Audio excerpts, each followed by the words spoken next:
Johnny അറിയില്ല. എനിക്ക് ജോണിയെ കാണണം. അറിയില്ലെന്ന് പറഞ്ഞില്ലേ? പോയി തിരക്കണം. ബോബി, ജോണി എപ്പോ വരുമെന്ന് പറയൂ. വരും. ഇനി ഒരു മരണം കൂടെ നടക്കുമ്പോൾ അത് കാണാൻ.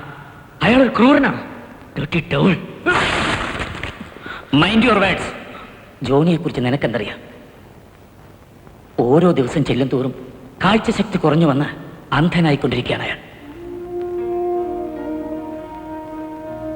ഒരു ഡോക്ടറും രോഗിയും തമ്മിലുള്ള ബന്ധമേ എനിക്ക് അയാളോടുണ്ടായിരുന്നുള്ളൂ. അയാളുടെ രോഗം ഒരിക്കലും മാറില്ല എന്നറിയുന്നതുവരെ.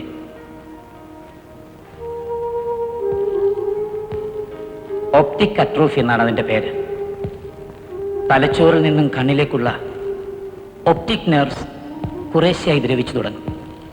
ഒടുവിൽ ആ ഞരമ്പുകളുമായുള്ള ബന്ധം കണ്ണിന് നഷ്ടപ്പെടും. അതോടെ കണ്ണിൽ ഇരുട്ട് വീഴുകയായി. It is irrecoverable. ചികിത്സ ഇനിയും കണ്ടുപിടിച്ചിട്ടില്ല. കാഴ്ച നഷ്ടപ്പെടുന്ന നിമിഷം എത്തും മുമ്പ് എല്ലാം കണ്ട് കൊതി തീരാൻ, സ്വന്തം ജീവനേക്കാൾ സ്നേഹിക്കുന്ന നിന്നെ കണ്ടുകൊണ്ടിരിക്കാൻ, അതിനാ അയാൾ ഈ കോളേജിൽ ചേർന്നതും നിങ്ങളുടെ കൂടെ കുസൃതികളും തമാശകളുമായി കൂടിയതും ഒക്കെ.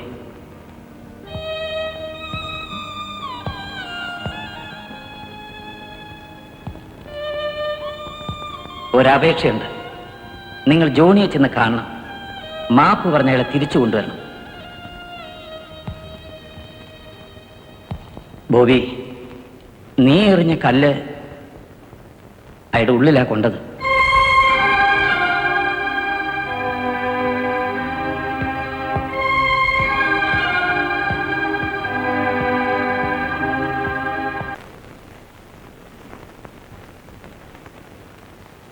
ജോണി, നിനക്കെന്ത് പറ്റി മോനെ?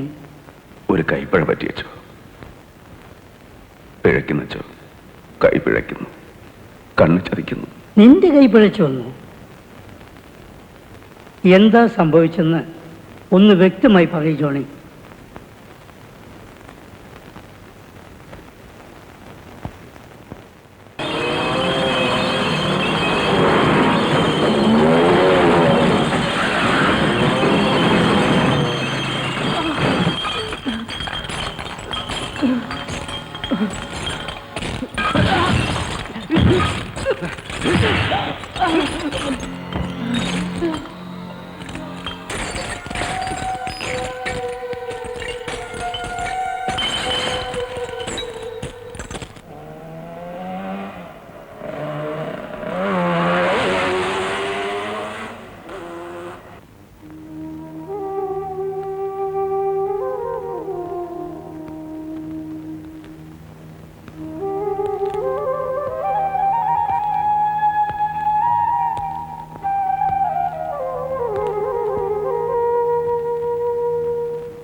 സോറി.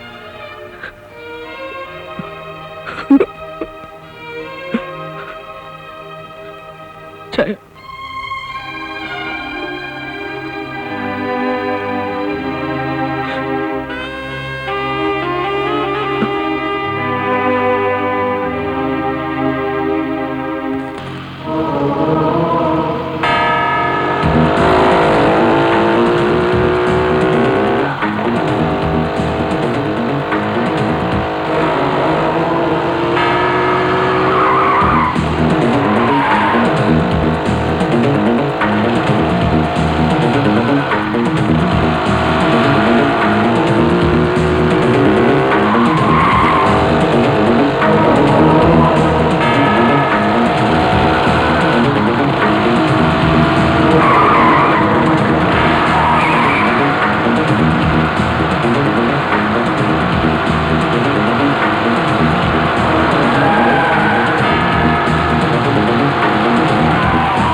ഇത്രയും കൊണ്ട് ഞാൻ അവസാനിപ്പിക്കും.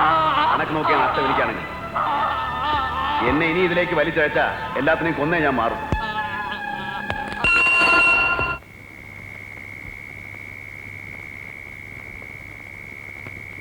കഴിഞ്ഞ എത്രയോ നാളുകളായി കണ്ണു തുറന്നു വെച്ചാൽ നേരം വിളിപ്പിക്കുന്നത്. പേടിയാ.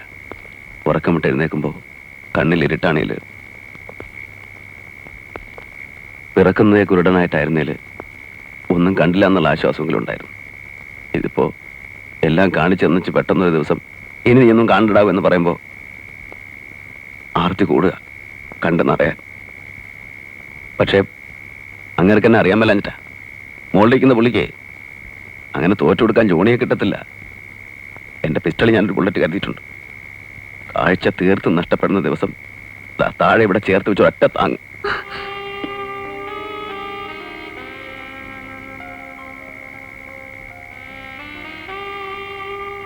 അങ്ങനെ ഒരു തീരുമാനം അത് വേണ്ട. 2 കണ്ണുകളുള്ള ഒരാളുണ്ടായല്ലോ ജോണിയുടെ കൂടെ ജീവിക്കാൻ. അതുപോരെ? വേണ്ട ടീച്ചറെ, അങ്ങനെ ആർക്കും ഒരു ഭാരമായിട്ട് കഴിയാൻ ജോണിക്ക് പറ്റത്തില്ല. അതൊരു എന്നാ പറയുന്നേ ഈഗോ പ്രശ്നമാണ്. ജോണി വേണ്ട. ഈ നിമിഷത്തിൽ ഒന്ന് ചേർത്ത് നിർത്താൻ കൊതിയില്ലാഞ്ഞിട്ടല്ല. കണ്ട അന്ന് തൊട്ട് മനസ്സിനെ ശാസിച്ചു നിർത്തുകയായിരുന്നു. വെളുപ്പാങ്കാലത്ത് കണ്ട ധ്രുവനക്ഷത്രം പോലെ നേരെ ചൊവ്വയെ കാണാൻ കഴിയും മുമ്പേ കണ്ണിന്റെ മുമ്പിൽ നിന്ന് മാഞ്ഞു പോകില്ലേ.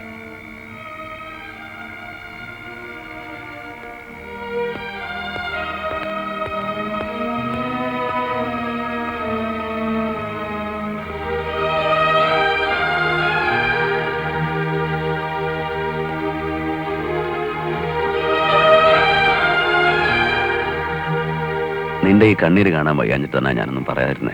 എന്തു തന്നെ ആയാലും എന്റെ അടുത്ത് ഒളിച്ചു വെക്കാൻ തോന്നിയല്ലോ അച്ചായന്. കളയടാ മോനെ, വിധി പോലെ വരട്ടെ. അല്ലാതെ പിന്നെ നമുക്ക് എന്നാ ചെയ്യാൻ പറ്റും? നോക്ക്, ഇനി എത്ര കാലം നിന്നെ ഇതുപോലെ കാണാൻ കഴിയുമെന്ന് എനിക്കറിയില്ല. അതിനു മുമ്പ് നിനക്കൊരു കൂട്ടുണ്ടാവുമെന്ന് എനിക്ക് കാണണം. എനിക്ക് വേണ്ട അച്ചായൻ, എനിക്കിനി ഒന്നും വേണ്ട. വേണം, എനിക്ക് വേണ്ടി. ആ ഒരൊറ്റ ആഗ്രഹം കൊണ്ടാണ് ഞാൻ ജീവിക്കുന്നത്. അതോടെ കണ്ടു കഴിഞ്ഞാൽ എൻ്റെ കണ്ണിലെ വെളിച്ചം പോകുമെന്ന് എനിക്ക് ഉറപ്പാ. അച്ചായൻ